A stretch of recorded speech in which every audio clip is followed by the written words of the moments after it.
এটি হচ্ছে জঙ্গলের সবচেয়ে বড় বট গাছ। এই গাছে টুনি তার ছানাদের নিয়ে থাকত। তার ছানারা কেবল উড়তে শিখেছে, তাই টুনি তাদের চোখে চোখে রাখত। শোনো ছানারা, তোমরা সবে মাত্র একটু একটু উড়তে শিখেছো, তাই একা একা কোথাও যাবে না। কিছু হলে মাকে বলবে, মা তোমার এনে দিবে। ঠিক আছে মা, আমরা তোমাকে না বলে কোথাও যাব না। এবার লক্ষ্মী ছানার মতো ঘুমিয়ে পড়ো, মা তোমাদের সাথে আছে। কিছুক্ষণ পর টুনির ছানারা ঘুমিয়ে পড়ল। ছানারা ঘুমিয়ে পড়েছে, যাই এই সুযোগে গিয়ে কিছু খাবার নিয়ে আসি। তারপর টুনি তার ছানাদের রেখে খাবার আনতে চলে গেল। কিছুক্ষণ পর ছানাদের ঘুম ভেঙে যায়। আরে মা কোথায়? মা আমাদের রেখে কোথায় গেল? মা মা মা কোথায় তুমি? কোথায় তুমি? তারপর টুনির ছানারা তাদের মাকে খুঁজতে বেরিয়ে পড়ল।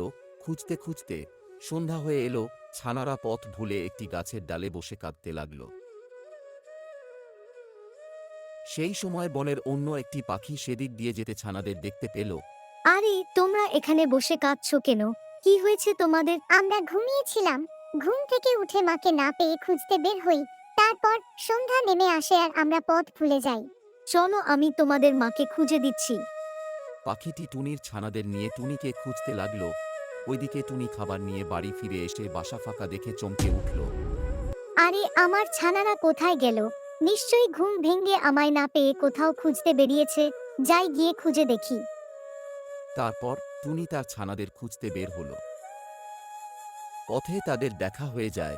টুনির ছানারা মাকে পেয়ে খুশি হয়ে যায়। টুনিও ছানাদের ফিরে পেয়ে খুশি হয়ে যায়। টুনি, তোমার ছানারা পথ ভুলে একটি গাছের ডালে বসে কাঁদতেছিল, আমি দেখে নিয়ে এলাম। তোমাকে অনেক ধন্যবাদ। তোমার জন্য আজ আমি আমার ছানাদের ফিরে পেলাম। ওপরওয়ালা তোমার ভালো করুক।